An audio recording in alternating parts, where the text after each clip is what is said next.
Well, this is the inaugural first podcast that we are producing for That's a Thing. I'm Josh Fabian. I am coming to you from the suburbs of Chicago where it is, still 1 degree. I'm joined with my co-host, Scott Hollenbeck, coming to you from, are you in Atlanta or are you a suburb? I'm technically Decatur, Georgia, which is surrounded by Atlanta. It actually was the original. Atlanta was born out of the fact that Decatur told one of the Northern Railways in the 80s early, no, we don't want to be the end of the railroad line. And so then the railroad company was, that's fine. They moved 6 miles over and they established the city of Terminex, and they realized that really wasn't that sexy of a name, even in the 1840s. Your final destination is Terminex. Terminex.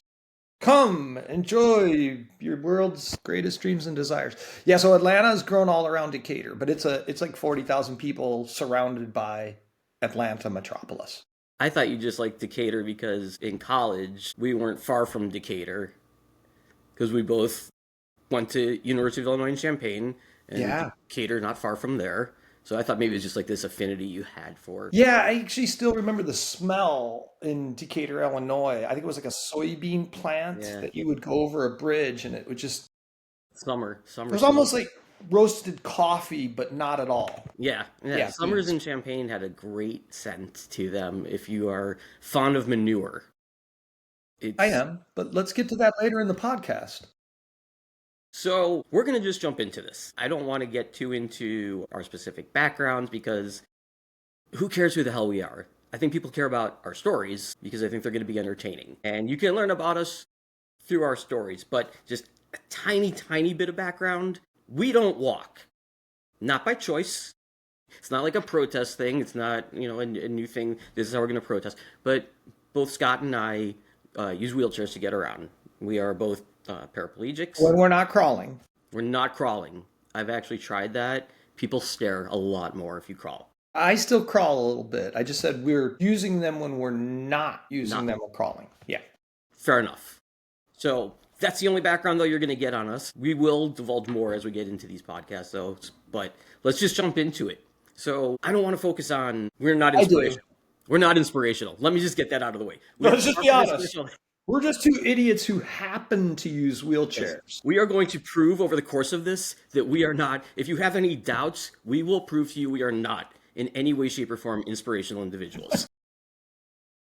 But let's get into, people are always asking us, people are curious.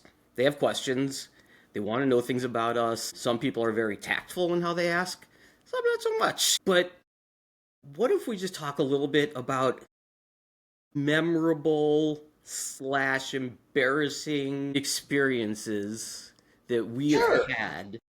So that's a thing Yes. for a wheeler. Yes. So, and we'll get into more of what well, maybe actually, hang on 1 second. Maybe I should back up and explain what a That's a Thing Day is. Oh, no. It's not important, Josh. Like, nobody would want to know what the fuck we're doing on this whole thing. No, and there we go. And now we are NC. With Yeah. First, that's the beauty of not having any followers and no format. Right, currently, we we don't need to tell them. They don't even exist. Schrodinger's cat kind of thing. I'm going to explain what a That's a Thing Day is really quickly, just so people understand where we're coming from. Very simple. That's a Thing Day is a day that you wake up in the morning, regular day, just as you normally would do. Sometime between that point and when you would normally go to bed, there is a doctor standing next to you explaining to you how you have malfunctioned. We'll put it that way. Yeah. And with words and terms, and all you can say is that's a thing. So if you're a member of the disabled community, you're very familiar with a That's a Thing Day. Most people have had a That's a Thing Day. I think everybody's had a That's a Thing moment or day. Yes. Sure. So we're going to share some That's a Thing Day experiences and experiences that were the repercussion of an initial That's a Thing Day. I just want to say to our listeners, we really just wanted to get on the Florida Man podcast and show. Yeah. where there's lots of that's a thing that none of us knew about, but they wouldn't take us because they're discriminatory towards bipedally challenged people like ourselves. Bipedally challenged Yeah, people. bipedally. Well, Interesting. all these different terms, they just flow off the tongue. Handy capable, super crip. Can you Faker, do a wheelie guy? faker. You're a faker, right? You do this for the Right. fun, right? Yeah. All right. So let's go back to the embarrassing or interesting stories. Yeah. Why don't you kick it off? Why don't you share something with us? I think on the most memorable, unexpected moments. Wow, there's a lot of them. We might have to circle back to a couple of these because we could kind of get into the whole initial dating scene back in the day. I guess I should preface this with I've been wheeling around since 1984 when I was 14 and Yes. had an unfortunate interaction while on a bicycle with a full-size van doing about 60 miles an hour. I showed him who was boss, and that didn't work. It became a hood ornament. So there's been about 40 years at this point. Yeah, 40, yeah, 84 to now. 40 Yeah. years of unexpected and memorable, exciting moments. I mean, it's actually really it makes me laugh every day because they're very common. Uh, Gosh, you put me on the spot here, so I got to go first. I'll give you one. So Okay. Josh and I met in, I think it was like 86, I think 85? so. I Yeah, think it was 86. Yeah. 86. And so we were on this junior wheelchair basketball team in Chicago. So I was living up west of Chicago in a little small town, and he was in, you were in a suburb, not actually Yeah. It was Chicago. in northwest suburbs. Yeah. Yeah. And so it was an interesting experience for a small rural Illinois guy like me. We were the only two white guys on the team and then it was great because some of the team members had been on rival gangs and Yep. Yep. somehow or other got shot or whatever happened. And so we're on this little basketball team called the Dogs, DAWGS, and we ended up getting invited to a tournament down in Miami. And so there were about 500 that's the things because most of the guys had never been on an airplane. I'd certainly never been on an airplane with 10 other guys on a wheelchair, plus our coaches who were both amputees that used wheelchairs or hobbled around in Hmm. some sort of fashion. We were a spectacle, but it was absolutely hilarious. Like all of it. But I remember our coaches also thought it was a good idea to let a bunch of 14 to 18-year-old males just have a lot of freedom and No autonomy. supervision whatsoever. None, none. So we ended up getting on the public transit, the train, and Hmm. we're riding around. I think it's like 11 at night. They have no idea where. There's no cell phones back then. We didn't know where we were, so there's no way they knew where we were. Hmm. So there was an escalator, and it was getting boring taking the elevator because you can't put 10 wheelchairs in an elevator. Well, we actually did kind of, that's like a clown car situation. You got to Yes. all like sit on somebody's lap and hold chairs above your head. But so we were like, let's just take the escalator. And It was a big escalator too. oh, it was huge. It was honestly, no kidding, like 4 times the Trump Tower escalator from the inaugural opening, whatever scene back in 2016.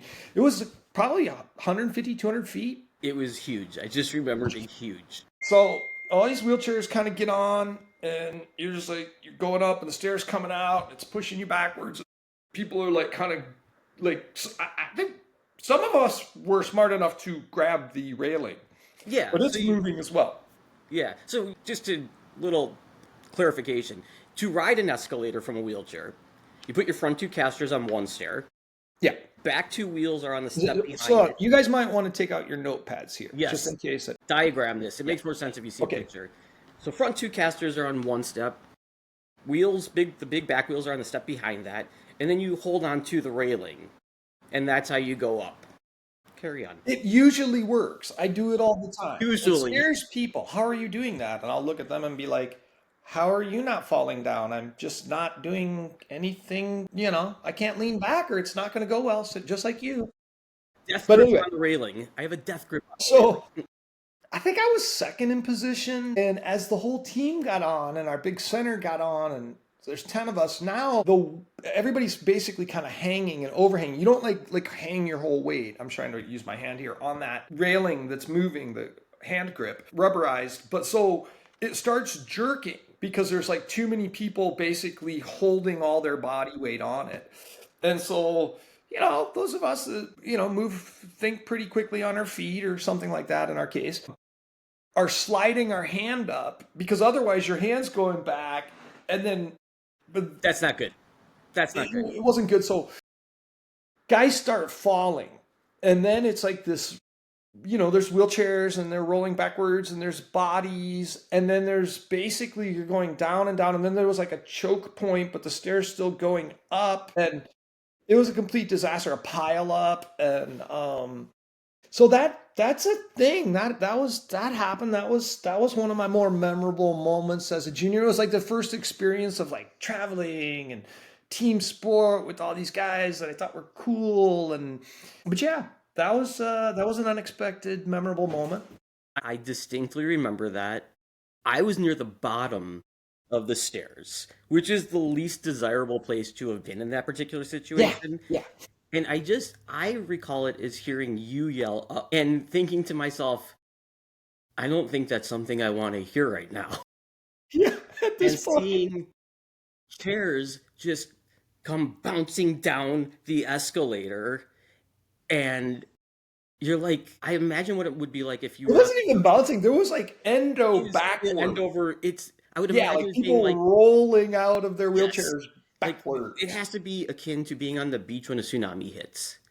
When Yeah. you see it coming, there's disbelief that it's coming.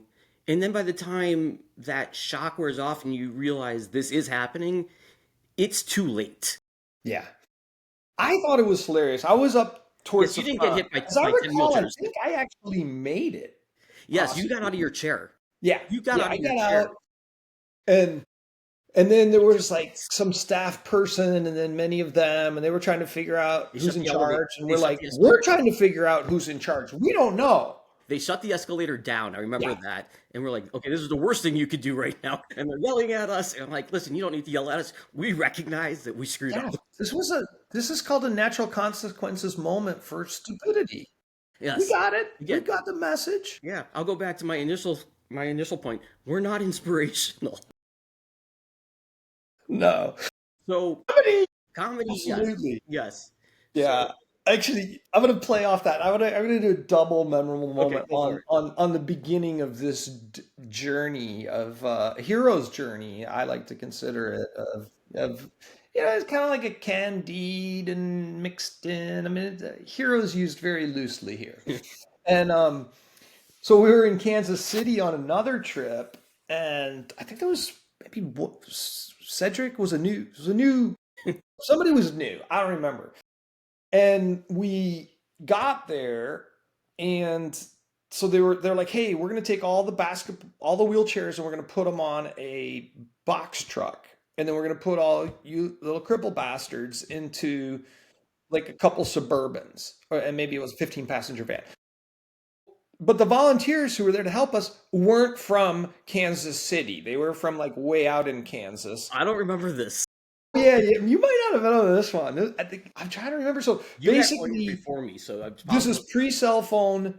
There was a ton of traffic. We got separated, and the box truck didn't have the address to the hotel. The whole master plan was we'll follow the other vehicle. So we pull up to the hotel, and there's no wheelchairs. And so we see the little caddies for suitcases, with the bar across the top for you to hang Mhm. your suit on it.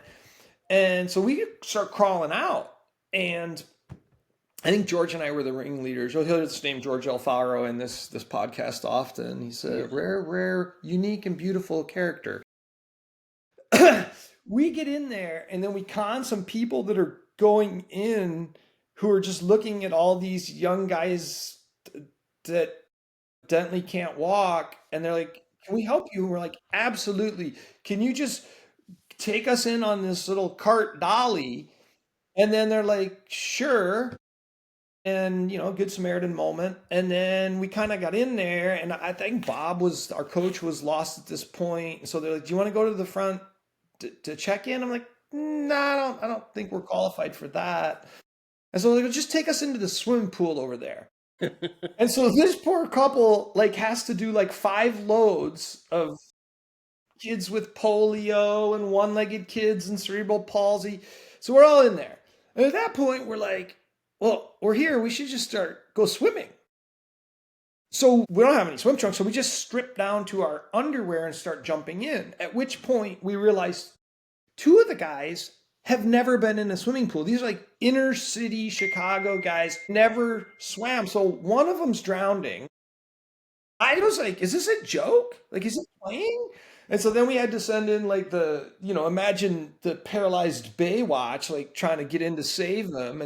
In slow And it motion. was classic because I remember like, how they say like, be careful because like a panicking person will drown you. Right. But I was on the swim team. I had my coach actually got me back on the swim team. I was like, are you kidding me? There's no way I'm wearing a Speedo and Yeah, not a good dragging look. my crippled legs around. But Not a she good look. made, like, it's a long story. It was awesome. Diane McNeely, like, saved my life in a lot of ways. Every excuse I had for why I couldn't, Uh-huh. shame, disgust, she just kept coming up with solutions, and she had made me a pair of like leg flotation devices out of a pool buoy and her college knee brace. Cut it in half and stitch it. And I actually got to be a pretty good swimmer again. I mean, it was pathetic watching me get up there on the starting block and like dive in from a seated Is position. it a And I dive or is it just kind of a fall? I actually got to where I could literally almost plane. I'm Really? not kidding. Yeah, I mean, You sure. threw you just threw yourself Thank off? God there wasn't a lot of video camcorders I and was stuff just back gonna then. say. I'm sure it was pathetic, but she used to tell me that was a great one. I mean, but imagine, right? Like everybody dives and then I flop. And so I was like, I'd already lost the race before like the On smoke entry. from the gun even raised. So, but what was interesting is a pretty good swimmer. And so I think it was Cedric is like pushing me under and pulling me. And I'm like, whatever, dude. I'm just going to hold my breath until he kind of like slows down here because this is bad. And then somehow I got around and like swam him over. And at that point, the guys had thrown the like pool lounge chairs into the pool as well. At which point the management showed up. And then finally our chairs came. Like this was just sort of this was my introduction to guys like Josh, which is why we're all still friends, a lot of us. Absolute insanity, no oversight, No. But this but is but we this got in is some wild this situations. is a common story. I mean, we all ended up in these situations where you don't know what to do, but But your that's the intuition, beauty of it. yeah, exactly. Your intuition, like with the pool, is hey, pool, swim, right? We're no different. We want to get in the pool and swim. Then you get in the pool and then you realize, okay, we didn't really think this through. Like, like maybe this wasn't the best move to have made, but we're here now. Let's figure it out. And Yeah, that's it sort was of, but I can Cedric see had Cedric not CP, right? swimming, huh? Ce- I believe he had CP. I can see Cedric. Cedric was a larger kid yeah, and yeah, inner city didn't speak a whole lot. not a lot. But then you were there for the fight in Minnesota, right? Yes, I was in Minnesota. Yes, Yeah, but yeah, I can see Cedric not being able to swim was my point. yeah, yeah, yeah. Yeah, and saving him. I mean, sometimes you got to make a call. Like, Yeah, sure, sure. I might. Yeah, yeah, yeah. yeah. So yeah, you're bringing back a lot of memories because my idea from mine is horribly embarrassing. This could be when I share this the death knell of this podcast. Like this could be. No, we're not going to watch anymore. But I'm just. You don't mind if I record on the recording in case you decide to put this in the just edit so you can box? immediately share this I whenever mean, you like. you've been notified. So anyway, I think it's So legal. so you mentioned we're both what I'll call the class of '84 for our disabilities, which I believe '84 produced quite a few decent athletes, if I'm not mistaken. And we'll get into our athletic stuff a little bit later, but for me, I, unlike Scott, was not hit by anything. I just contracted a virus. And You because got hit by fate, I got hit dude. by fate, is what I got hit by. And my parents spent the next several years looking for different ways to fix me, different types of surgeries and things of that nature that might give me the ability to walk again, which was something, and we'll get into this as well, I didn't really care all that much about at that point. I spent most of my high school summers in the hospital, recovering from some sort of crazy ass hip surgery. This one particular summer, they had done a surgery and I had to be in a full body cast from sternum to the bottom of my feet for I think it was 2 weeks. You get a refund on this surgical cost? I wish. Now, they did cut holes out in certain areas for body drainage purposes, we'll call it. And so I'm in this cast. I think I'm 14 or 15. I'm laying in my bed, and this is back in the days of VCRs, so I've got a portable television set, portable VCR in my room, and I'm watching the movie, and I remember this so clearly, Beverly Hills Cop. Great movie. Eddie Murphy, fantastic movie. And there's a specific scene within the movie where Eddie Murphy tells the two police officers that are following him, like, "Hey, I'm gonna go get a drink somewhere. Do you guys want to come with me? You'll like it." And they're like, "Yeah, fine, whatever. We'll follow you there." He takes them to a strip club, is where he ends up going. Now the scene opens up with them showing the dancers in this club. Remember, I'm 14-ish years old, and I'm lacking control over where blood in my body may flow. Let's put it that way. So blood begins to concentrate in a certain area of my body beneath the waist. And like, whatever, I'm in my room alone, under a blanket, watching the movie. Doesn't matter if I might be having this issue at the moment. Well, in walks my nurse, and she says to me, "I'm going to go on break, but before I do that, we need to catheterize you." Now, for those of you who are unfamiliar with what a catheter or catheterization process might be, it's basically taking a tube. You might want to get your notes out again. This is another one. Yeah. I'm going to just try and put this as delicately as I can. You are taking a tube and you are inserting it into a place where things on guys should not be inserted. I don't think any male or female. No. Yeah. And that's how you get the urine out. And she said, "I need to do this before I go on break." I'm like, and the kicker was she was really cute. And I'm going to guess she was like 24, 25. And I'm like, "Can we do this later?" She's like, "No, I really need to do it now." I'm like, "No, seriously, can we do this later? Can we do this? I'm okay. I don't need to do this right now." She's like, "I have to do this." And she's like, "Why are you being so resistant to this?" And I'm like, I've lost the battle at this point. I mean, she's already pulling the blanket back. And I reach behind myself. I grab my pillow. I pull it over my face. And with every ounce of strength I can muster, I am trying to suffocate myself. This is the point where I've decided at 14, 15 years old, I do not want to live another day. Okay? This is a moment I will not recover from. It probably was a moment that lasted maybe 3 or 4 minutes, but it felt like it was lasting for hours. And I'm pulling this pillow on my face, and then there's this little voice in my head, little tiny voice, says, "Before you take yourself out, maybe sneak a peek at her face just to see how she's reacting to this." Okay. So I ease up on the pillow just enough to get a little peek. She is beet red. I mean, she is just blushing. And there's this part of me that's like, "Oh, okay, well, at least it's not just me. We will be bonded by this moment." Yeah. In depth for the rest of our lives. So yeah, that was now I normally I would catheterize myself, but because of the cast I couldn't do it. I needed something. I thought you were gonna say you popped a woody and then she offered you a smoke afterwards or something. No, I mean I definitely was standing at attention, which was which is part what of I was the trying blush. to delicately get at. Yeah. But I couldn't, like, you would normally hold like a urinal or something to pee into, but I couldn't do both those. So you're on your back, right? I'm on my back, flat on my back, like, and not see. And then did she control, like, did you have a full bladder? Was it No, like it wasn't fire a hose. sprinkler where No, like it was the not pads, I've had it's those like a fire situations. hose in a fire where they lose control and it's all over? Definitely had No those golden showers. No, None of that. Nothing. None of the freaky stuff. Just No, straight this was- up I a truly- nurse. I Just truly could've everyday laughed it. scene, super hot young nurse. Yeah, could have. holding I a could have held teenage out. boy's penis. I Yeah, I mean, could have held yeah, out. Yeah, I we talk wasn't. about this stuff in There was sex not ed going to all be the time. any danger if I didn't go at that particular moment, but Yeah. I was on a very rigid schedule.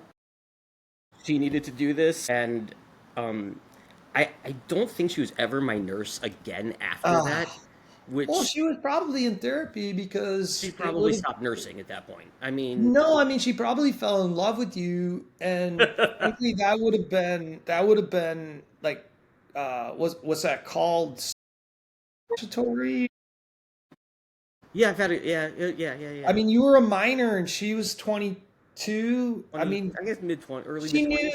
knew in her heart she knew it was destiny, but then she knew legally Yeah, like it wasn't going to work. So she got out of nursing got out of and nursing, she became, yeah, she became. meth addict, something. I No, don't I'm know. thinking more like she probably became a Buddhist That's another option. Yeah, and is has been living in a cloistered scenario ever since where they don't then. speak. Yeah. So Oh, that for none of it. me, Yeah, basically just she just sits there and does a mantra and rocks all day.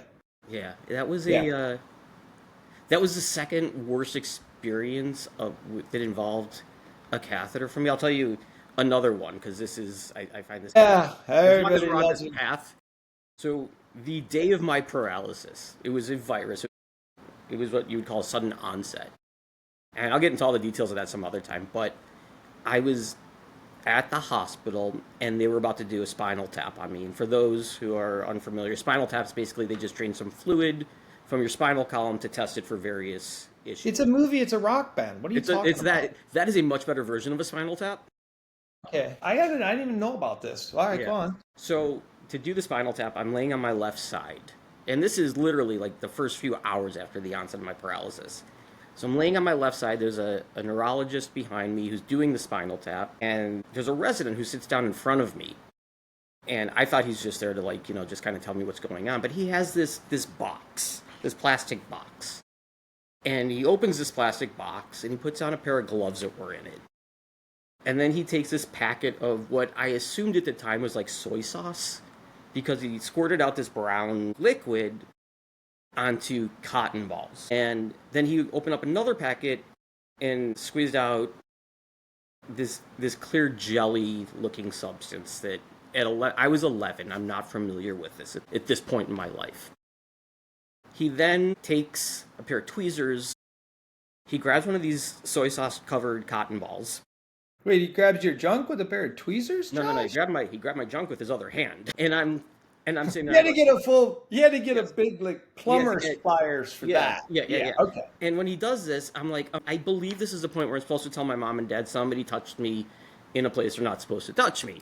But I'm in the hospital, so I give him the benefit of the doubt. Yeah.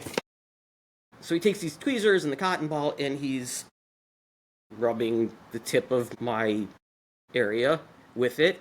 And I'm like, It's called a cock, Josh, or penis is we'll fine. go I with mean, this is a penis. We'll go with podcast. penis. This is a podcast. I want to be professional. And I'm like, I wonder why he's doing that. And then he grabs this tube, and he takes a tube and he's like rubbing it around in this jelly stuff that he'd squeezed out. So he's holding me in one hand, and he's holding the tube in the other hand. And he starts moving them closer together. And I swear on my children, this is happening. Not only is it happening in slow motion in my head, I'm hearing the theme song to Jaws at the same time. Dun dun dun. And I'm trying to process it all. And like, I wonder what he's doing there. And they're getting closer. I'm like, I wonder why he's getting them closer. And it's getting closer yet. And the music is sort of speeding up in my head. And the realization is kind of starting to set in. And I'm like, nah. And it's getting closer. I'm like, wait a second. And it's getting really close. And I'm like, hold up a second. Let's talk about this. I don't, what are you doing? Why would you do this? And then, like, as he starts putting the catheter in, like, I'm looking down at it. And I just look at him with, like, what are you doing? How dare you? And yeah, so that was my introduction to learning. That was a giant that's a thing day, and that was my introduction to catheters. You should have got a box of chocolates out of that at the least. I mean, people get their kink on, but that. Good time to mention we're open for First of all, sponsorship. you were technically a catheter virgin. I was. He popped your catheter cherry, He Josh. bought my, yes, he And introduced me. then, Yeah. secondly, I mean, there was no consent. No, none that I knew. So, Yeah. yeah. Well, so, gosh, that like sparked a few memories for me, but we're gonna have to circle back around at a later date on some more. Yeah. I will say this much. I do remember that. I was almost dead, like on the table, and they're like, he's not gonna make it, they told my parents.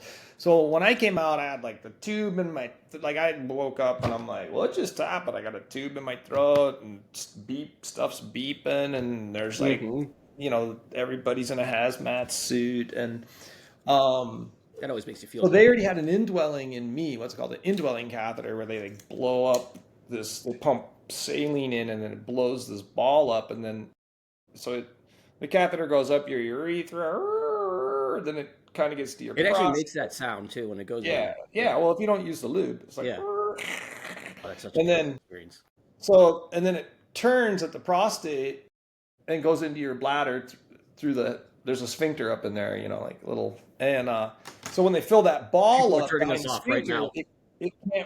it can't pull out, it just stays in. Right. So I get this indwelling, and but I remember, I think they took that out because I was at like the ER for 3 days or something, and then in the general hospital for maybe another 8 or 9 days, and then they were trying to find a rehab center. But right before I left, they took the indwelling thing out. So then it was kind of like, oh, thank God that's out. I'll just kind of get back to normal here. And I don't know if we told you, but you're gonna get to stick one of these catheters up your penis for the next 50 years. You're like, Multiple times a day. but I remember the first time, and it was like all this. It was like going to Cartier and buying a watch, right? Like, I don't know if you've ever, like, I haven't done I've that, but seen it, but there's like all this pomp and circumstance, and like they use these gloves and they fold out the, yes, yes, like yes. velvet, and they bring this beautiful box. And so, but in our case, it was not a Cartier watch. It's like they lay out this white fabric, and they put It's a on very these disappointing gloves, watch. and there's this conversation, smooth, silky talk going on, and another box comes out, and that unwraps, and then out comes, The Timex watch is cracked. yeah, like out comes the soy sauce, as Josh calls it, which I believe was some sort of I remember it would stain your hands, like It was like an iodine, but I, iodine thing. yeah. And then out comes this lube thing, and then there's got, not, you can't just use it, by the way, they're going to the same spot, but for the iodine you have and it wasn't just like a Q-tip, not like for it was like No, a no, it's a big Q-tip, big, a long big, stick. yeah, And yeah. so then that gets dabbed, and that's touched, and then that gets laid to the side perfectly, and then there's another long Q-tip, attached to a bamboo pole, and then that one touches into this other little container, and then you're like, are you kidding me? Every time I'm gonna pee, this is gonna happen? Huh. Like, Yeah. yeah, this is gonna. And of course, as you go along, you realize you really don't hardly need any of that. You go to the sink, you rinse it with some water, you Yeah. say a couple of Hail Marys, and Yeah. right on up there. Yeah, it's a little bit over the top when they teach you initially, and then you do realize that this is not practical if I'm like, running to the bathroom during the previews of a movie. Like, I don't Yeah, have that kind of time here. I know. I'm pretty sure some of the bars and bachelor party situations that occurred, we didn't Yes. quite hit Not the sanitary. Yeah. sterile sanitation guidelines. I can assure you, when I was in Peru in the jungle for 2.5 weeks in the wet season, but I didn't get sick at all, But funny part is, like, they're doing all that stuff, and for that first 6 months, you're just like urinary tract infection, Yes. urinary tract infection, which Yes. they're brutal. But then your bladder adjusts over time. You basically colonize. Yeah, you I don't know become. if it's like a super strong good bacteria, but like, yeah, your bladder sort of adapts. The first 6 months or a year of that's brutal. But Yes. oh, those are good times. Thanks so much for sharing that one, Josh. That was a real fucking uplifter. Which, by the way, on one of our other shows, I want you to write this down in your notes. I'm going to tell about when we were trying to get pregnant, artificial insemination, the cattle prod, where I was too cheap and insurance didn't cover it. I know about that process. Yeah. I have not experienced it. So I did no anesthesia until I prayed for the Mother of God, as I could smell the Save it. last Save it. This is a try to whole. This is a yeah. whole Anyway, last this one's thing. great, you guys. Like Yeah. this, seriously, this is worth tuning in again for because I think it's so funny. And there wasn't one hot nurse; there were three of them. And then they switched because while they're doing the crack, I'm just going to give you the cliff notes, people. Okay, one of the gals is on the back with the paddle prod. The other one's on the front. I know where this is going. I'm People gonna may not, but the we're just gonna pause that we'll one. save You that. were asking about. I got thrown off. That was gonna be my most memorable moment when we talked last, and it really wasn't. There's There's so hundreds of there's these. so many, and as people start This telling is a them, thing. This happens every day at your local fertility clinic when a paralyzed guy shows up. yeah, if you happen to see a guy in a wheelchair come in, it's not necessarily inappropriate to say in that situation, I'm really sorry. Yeah. Otherwise, I don't want to hear it. Like people come up to me like, is it okay if I pray for you? And like, I'd rather you just give me $50. Yeah, for real. Yeah. But in that particular situation at the urologist, it's okay to express some condolences because Yeah. not having experienced it but knowing what it was, totally appropriate. But let me Yeah. ask you a question. What kind of pornography did No, our I'm going fertility to doctor's office had when they're trying to get a semen sample? I appreciate you doing that, but I'm picturing my children watching this, and I'm trying to bring it back so that it can show it in school. We're not tuning this into your. First of all, I haven't met your kids yet, but Uncle Scott's ready to break them into real life. This is a real life podcast. This will not be shared in their classroom, I assure you. Sure. It'll just be for the advanced thinkers and kids. Anyway, all right, So fine. let me ask you. So we do random people come up to us and say things. It's Mm-hmm. I don't know what compels people to do that. Whether it's I want to pray for Hey, you. Josh, hold on a second. My agent wants to jump in here real quick. What's that? You don't think that's a good thing? Okay, go for a higher rate? Okay, we're good. Hop off. Hold on, my publicist. Come here, baby. I lock mine up. Yeah, come on, girl. Yeah. What? What do you got? Oh, it's a baby. Okay. All right, we're All good. right. So Just had to do a little. it's nice to meet them. Yeah. People do come up, say random things to us. I don't know why, but I haven't asked the question. Do you think that you're a different person? How do you think you would have turned out if you could actually walk? Do you think that your personality has changed? Do you think that your views on things are different? And I do think it's a very fair question, and it's one that I've given a lot of thought to, but I'll pose it to you first. Well, so I am an identical twin, Yes, you are. There's a lot of and identical twins where one is in a wheelchair and one is not. In fact, all the identical twins I know, one uses a wheelchair, one doesn't. It's that's really because you hang out with a lot of crippled people. well, that could be. It could be the sample set is not accurate. It's not that substantial. But there's you, Kevin, and Brad. Well, but they're fraternal. Kevin and Brad are identical. Well, Brad White? No, he's not identical, and Kevin's not identical.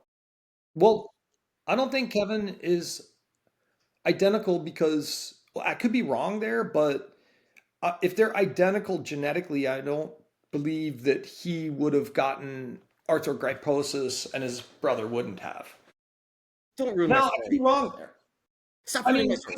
isn't it sort of a genetic thing? I don't know. I don't know what Kevin's disability is. Yeah, it's arthrogryposis as You like a can Google bone on your own to formation find out what that disorder. is. But I could be wrong there. I could be wrong there. So so I can say like do have somewhat of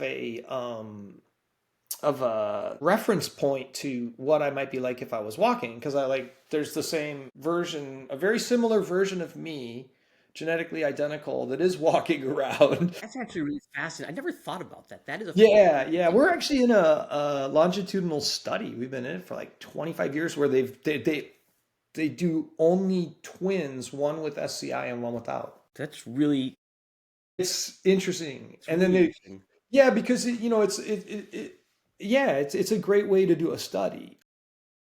And because you basically have this person that genetically anyway, they are identical because they came from the same cell, but then you can sort of look at what are the effects of paralysis, also what are the effects of nutrition and diet and all the other things, Mhm. factors that lead to health and wellness or happiness. So, how do I think? What have I gotten out of experience? At this point, I actually feel like it's my superpower as a human being because I think that there's this outgrowth of creative problem solving that occurs. And from a perspective of having privilege or certain advantages or disadvantages, you become kind of aware of that because you're taken out of the whole masculine identity side of it and the way people look at you and the expectations about, well, Josh, isn't that great? Look at that. Right after he got out of the bodysuit, he put his own slip-on shoes on. And so there's this whole thing where you're observing how like certain, male versus female or your age in the family, like are you the firstborn or the last? And so how do these expectations sort of subconsciously affect you? Hmm. But like as a person with a disability, oh yeah, you're definitely starting to observe those things. Just like you have to like observe, can I go to the bathroom if I go into this place and Hmm. eat? Right. Or I guess I'm at a bar and I won't drink because the bathroom's downstairs. Right. So you just start getting into the nuances of culture and life in a whole different way, which I love.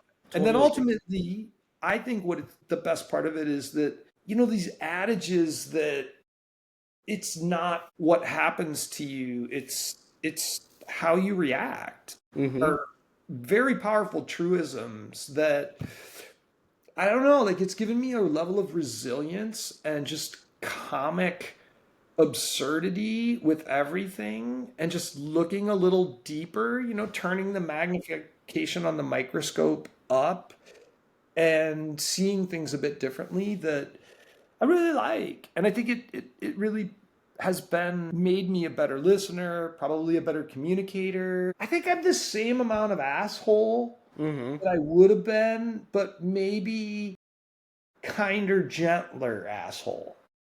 Fair enough. Yeah, something along those lines. But I do feel like gratitude has emerged for the little things in a way that perhaps it wouldn't have had I taken so many of them for granted because I just didn't have to think about it, put up with it. Yeah. Uh, Yeah. I totally agree with you about the observational effects and paying attention to how people treat me or how they view women or right. it's like Yeah. I'm much more empathetic than I think I would have otherwise been. In fact, I tend to think that without my disability, I probably, and I recognize it's very hard to comprehend, I think I may have been a giant asshole. Mm. More so than I am now. I mean, we'll talk about our sports experiences later, but I was Is that very, even possible though? I don't know. I really, it's like I try and imagine what that would look like, and it's tough, but You're a self-deprecating asshole. Everybody loves a self-deprecating yes, asshole. If you're an asshole and you're aware of it, it's it okay. is a It's almost okay. form of humility. Yes, agreed. So you're a humble asshole, Josh. I'm a humble asshole. But I do think that, and I 100% believe this, that I would have been a professional athlete. And I think that as I look at professional athletes, and I won't say this is true of all of them by any stretch, but a lot of them they live in their own little world, right? They are unaware of, struggles of everyday people. They are not necessarily socially conscious. A lot of them are. Don't get me wrong. A lot of them are. But I Sure. do think that you lose your connection to quote unquote everyday people in those circles. So I tend to think that my sense of humor probably wouldn't have changed. The self-deprecation probably wouldn't have changed. But I do believe, and I completely agree with you, I'm probably a much better listener, a better communicator. I, without question, had to develop skills Right. that I would not have developed if I could Yeah. walk. And I'm absolutely much more of an empathetic person. Yeah.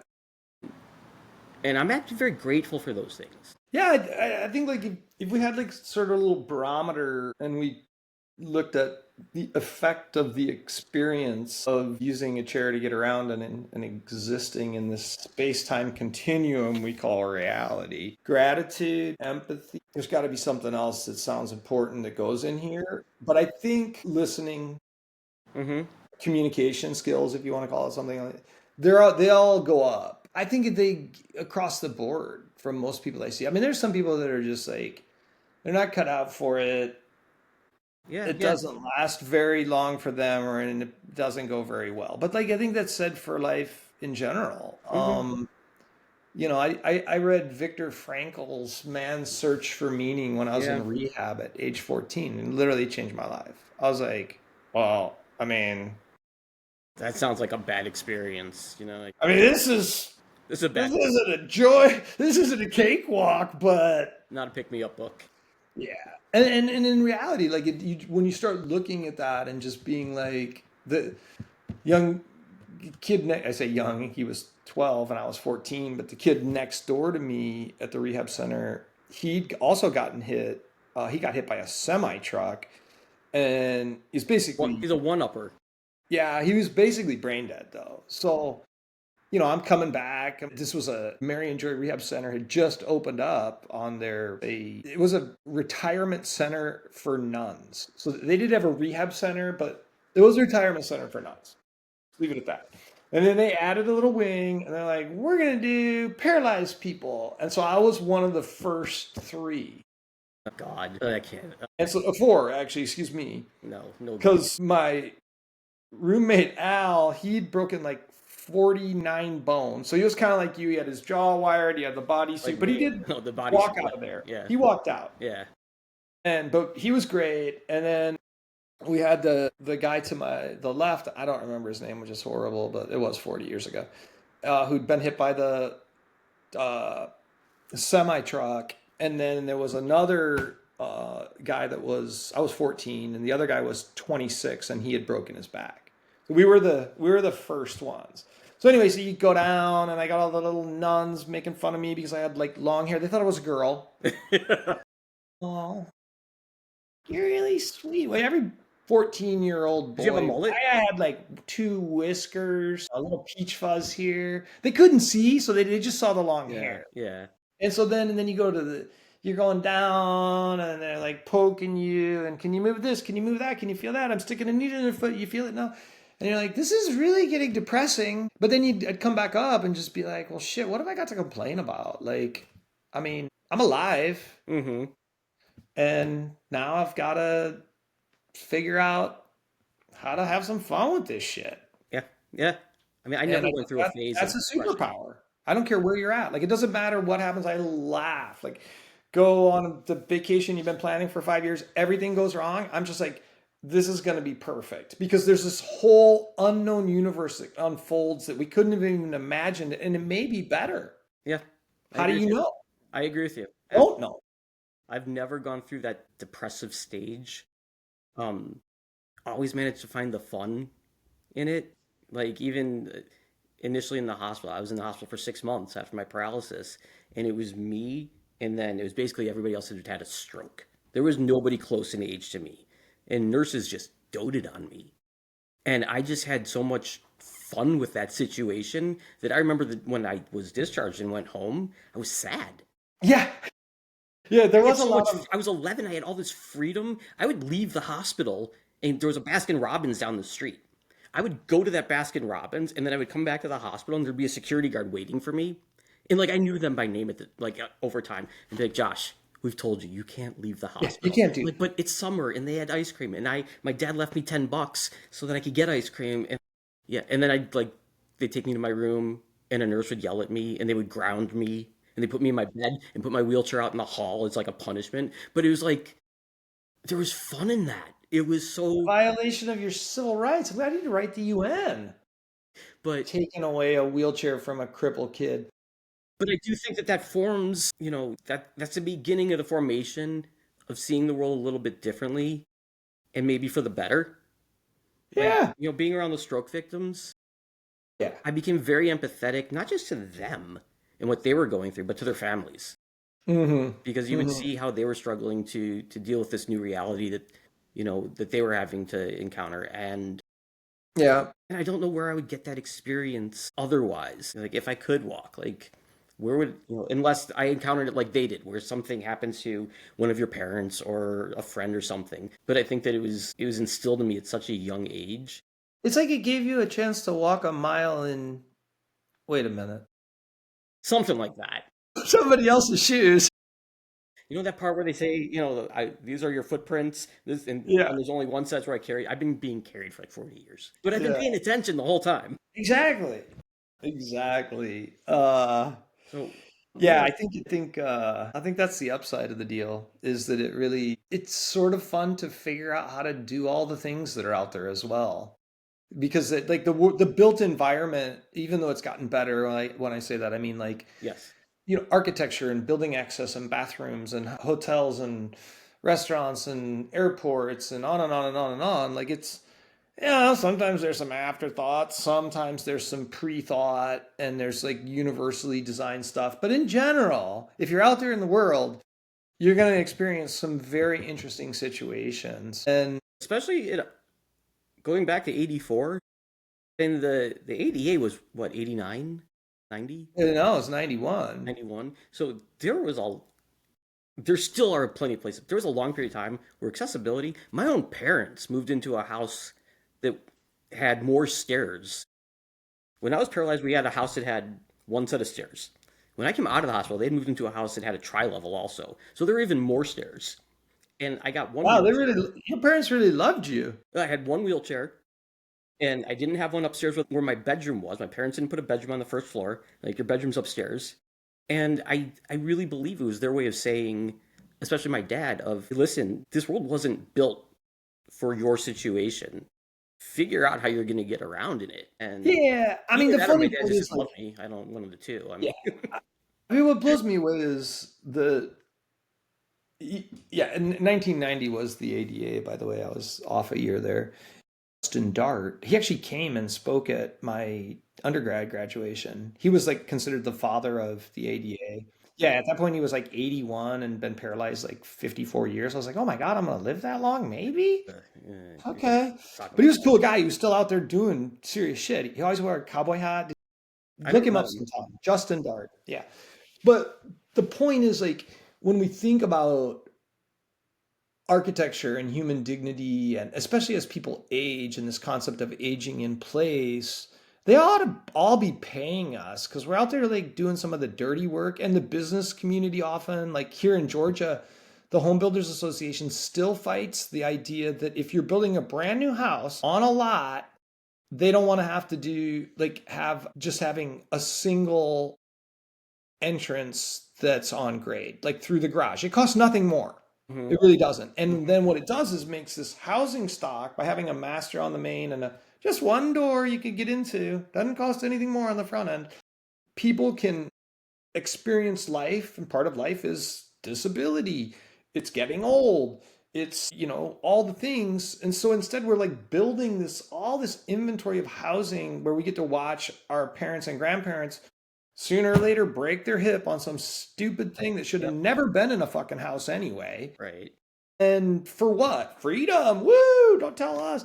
And like, so the cost, like people, they see it all the time. I was on the phone with my mom today. I'm like, Mom, you're 80. We got to get rid of the stairs. Like, Yeah. it's Yeah. just, Yeah. like, I remember when I went down and your dad was 83 and he tripped on his one step Yeah. and No. broke his hip. And then that was it. He had to move out. He had to go to assisted living. He's dead in 2 years. Yep.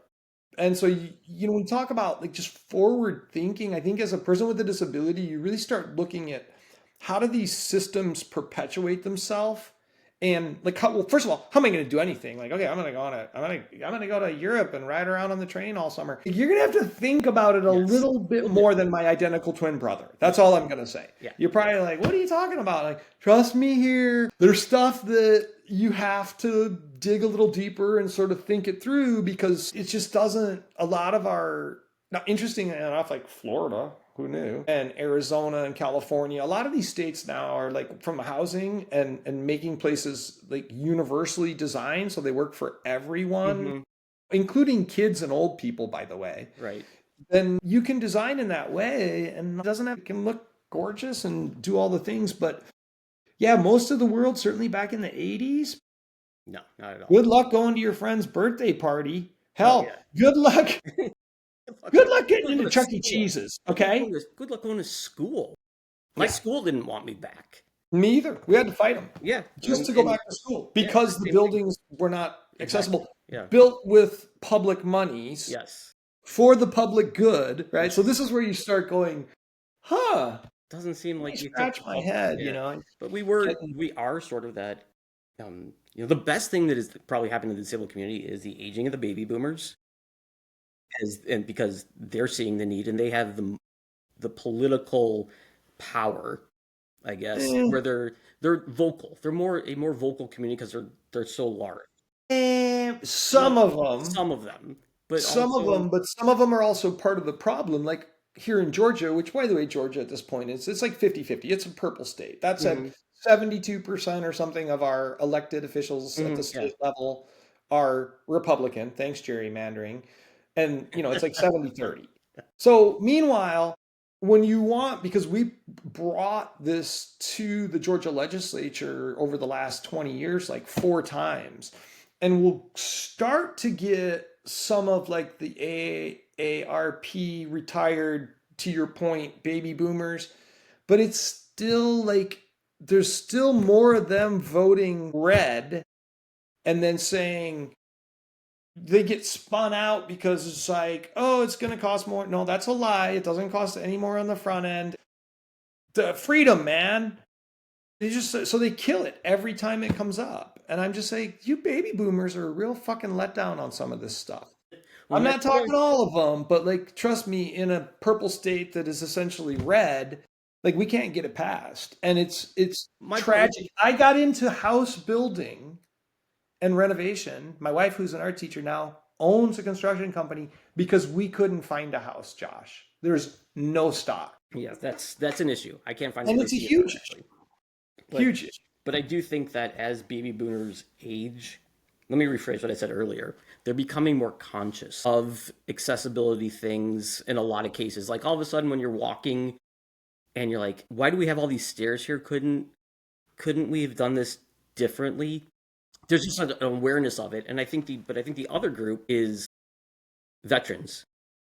I think that the number Oh of yeah, yeah. veterans, because of the wars that we've had in our lifetime, they bring, I mean, there's commercials all the time for it. They bring a lot of attention to housing not being accessible. I mean, I see that commercial. Well, if you look at education, all Hmm of our ADA standards, hmm all of the adaptive sports stuff, that all came post World War II because the veterans were guaranteed they could come back from the war and get free college Right, education. And the right. group of those that were kept alive because of penicillin, hmm antibiotics were introduced, that hands down changed our world in this country, and I think a lot of Western Europe as well, because they had similar policies where you got these veterans that are alive and now they're educated, a lot of them, and Western on Europe and had on to and be on. rebuilt too. I mean, Yeah. it was, but I do think that, between Iraq, Afghanistan, the number of young, like you're seeing a greater emphasis and attention focused. Like I know with the USA WFL, the wheelchair I football, don't care about the amputees, Josh. Iraq we'll and get into the Afghanistan hierarchy about produced them in way just a more minute. amputees. They're on their own. Yeah, we got these body armor plates. The wars are really letting me down on the paralysis side. Now, Not Vietnam, Vietnam.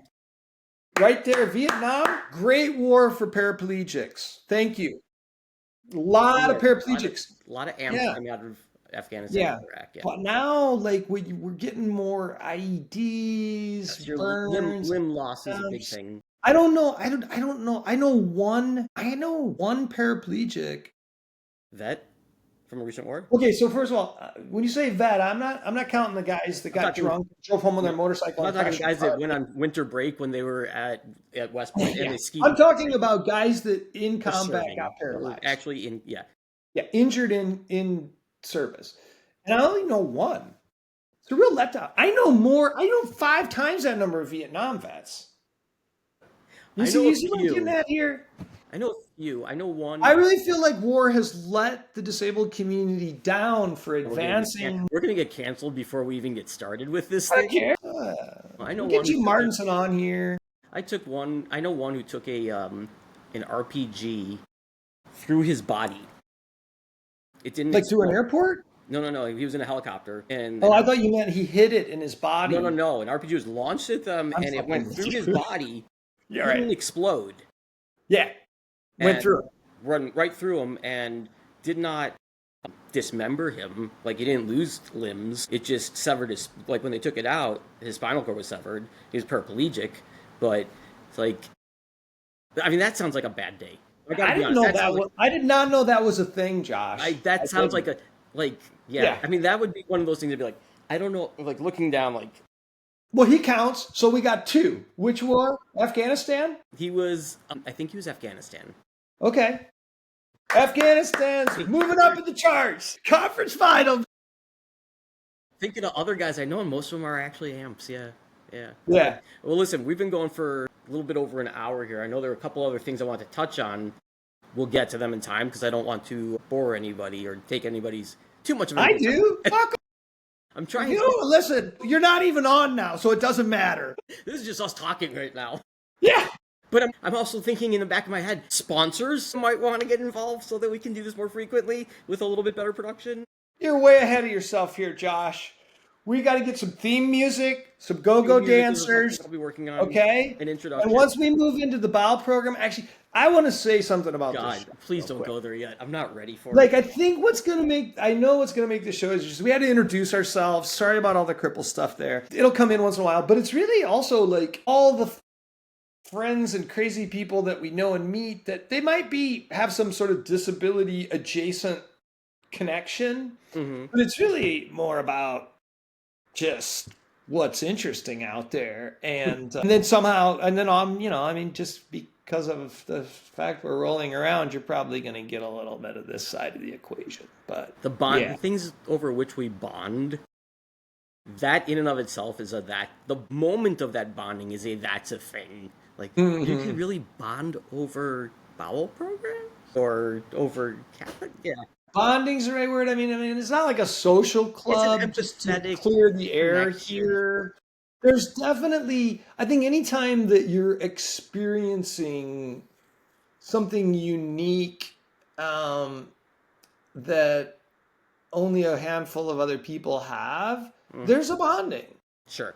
They're like, for sure. Like when you were telling the catheter story, it's like, it's not like it's in my memoirs, but it did make me remember that first time, and I was like, "What is